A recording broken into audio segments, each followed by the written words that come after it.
जब कोई किसी चीज को पाने की इच्छा रखता है तो उसे कामना कहा जाता है। मन की इच्छा का प्रबल रूप ही कामना है। ये हर किसी के मन में किसी न किसी रूप में मौजूद होता है।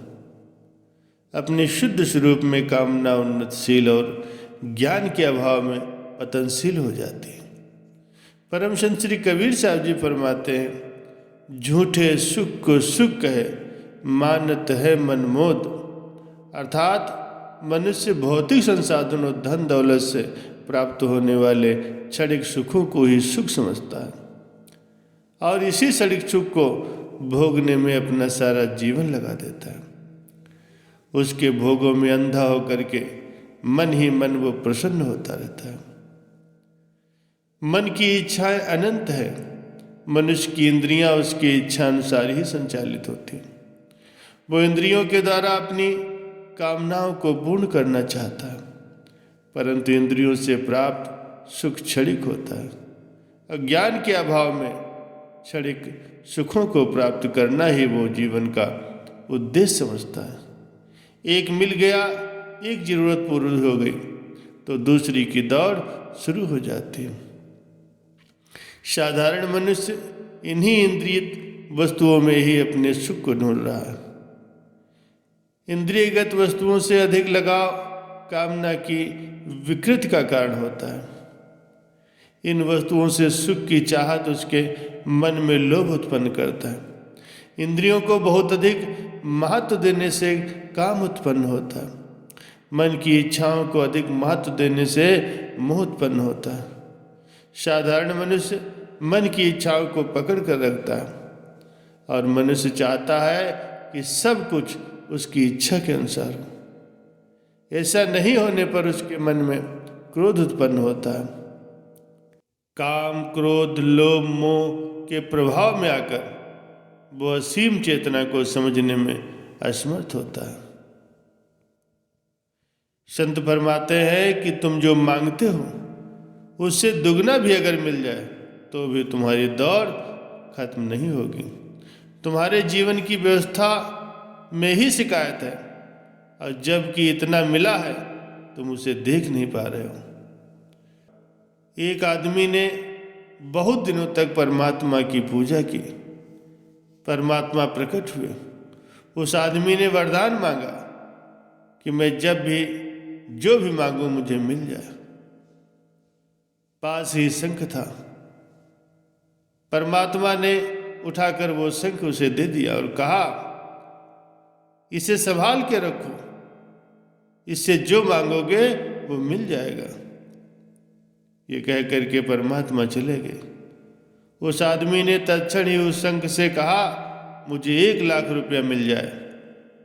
उसे तुरंत ही 1,00,000 रुपया मिल गया। उस आदमी ने उस शंख से मिले पैसों से महल बनाए। उसने जो जो अपने मन में इच्छाएं कर रखी थी वो सारी चीजें उसने उस शंख से मांगी, मगर उसके मन की बेचैनी जैसी थी वैसी ही बनी रही। आशाएं पूरी होने लगी लेकिन निराशा में कोई कमी नहीं थी। वो जो कुछ भी मांगता उसे मिल जाता, पर क्या जो मांगो वो मिल जाए उससे क्या हाल होता है। मन कहता है कि मांग ले, 1 महल से क्या होता है, 2 मांग, 2 से क्या होगा, लाखों मांग ले। वो रोज मांगता मिल जाता लेकिन परमात्मा का उसने कभी भी धन्यवाद नहीं दिया। एक रात एक सन्यासी उसके घर में मेहमान हुआ। सन्यासी ने ये देख लिया कि उसके पास एक शंख है, वो जो भी मांगता है मिल जाता है। सन्यासी ने कहा, ये तुम्हारा शंख कुछ भी नहीं है, मेरे पास तो महाशंख है। उस आदमी ने पूछा, ये महाशंख क्या होता है, उसकी क्या खूबी है? सन्यासी ने कहा कि तुम जितना मांगोगे उससे दुगना देता है, 1,00,000 मांगो तो 2,00,000 देता है। उस आदमी का और लोभ बढ़ गया। उस आदमी ने कहा, आप तो सन्यासी हैं, त्यागी हैं, आपको क्या करना है? आप मेरा शंख ले लो, मुझ गरीब को वो महाशंख दे दो। वो जैसा कोई अमीर नहीं था, वो कहता है कि मुझ गरीब को महाशंख दे दो। सन्यासी ने उसे महाशंख दे दिया। महाशंख बिल्कुल जैसा सन्यासी ने कहा था वैसा ही था। उससे कहो कि 1,00,000 रुपए दो, तो वो कहता था 1,00,000 क्या करोगे, अरे 2,00,000 ले लो। उससे कहो अच्छा 2,00,000 दे दो भैया, तो वो कहेगा कि 2,00,000 क्या करोगे, 4,00,000 ले लो। वह बस बात ही करता, लेने देने का तो कोई सवाल ही नहीं था। लेकिन तब तक सन्यासी जा चुका था। सन्यासी के कमरे में जाकर देखा, सन्यासी तो शंख लेकर के नदारद था। वो महाशंख पकड़ा गया था। महाशंख एक तरह का राजनेता था। तुम जितना कहो उससे दुगना ले लो, लेकिन लेना देना कुछ नहीं। लेन देन की बात ही मत उठाओ। वो तो सिर्फ दुगना कहता ही था। प्यारे सज्जनों, तुम्हारा मन भी शंख है, वो महाशंख समझ लो।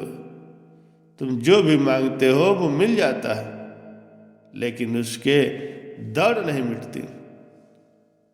तुम जो मांगते हो उससे दुगना भी मिल जाए तो भी मन की दौड़ नहीं मिटती। दौड़ तो बढ़ती ही जाती है।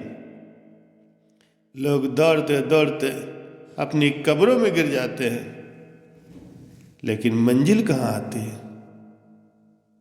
मंजिल के बजाय कब्र आ जाती है, मृत्यु आ जाती है। उसके जीवन में कभी ईश्वर को धन्यवाद की बात नहीं उठती, लेकिन शिकायतें उठती हैं। इतना क्यों नहीं दिया, ये क्यों नहीं हुआ। यही तुम्हारे जीवन की व्यवस्था है।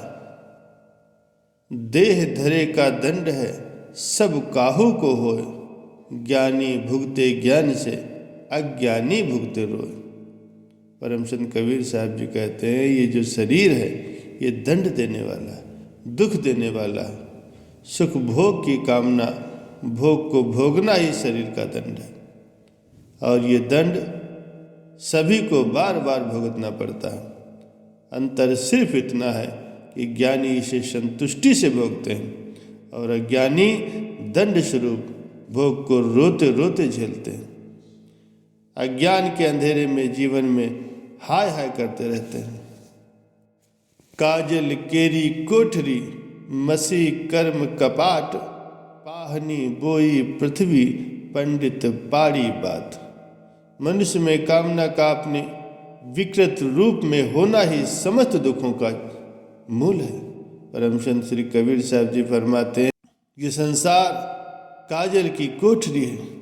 ये जो संसारिक कर्म होते हैं, ये कर्म रूपी कपाट कालिमा के बने हुए हैं। इन कर्म जनित दुखों से छुटकारा पाने के लिए जीवन में भक्ति, प्रार्थना और संतोष का होना जरूरी है।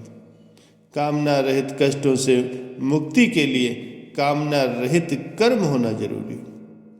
यही कारण है कि ज्ञानियों ने भक्ति मार्ग अपना करके अपने जीवन को सुख रूप बना लिया। जिसने सद्गुरु की चरण शरण ग्रहण कर ली, अपने जीवन को उनकी आज्ञा मौज में ढाल लिया, उसने ही सच्चा सुख पाया, परम आनंद को प्राप्त किया।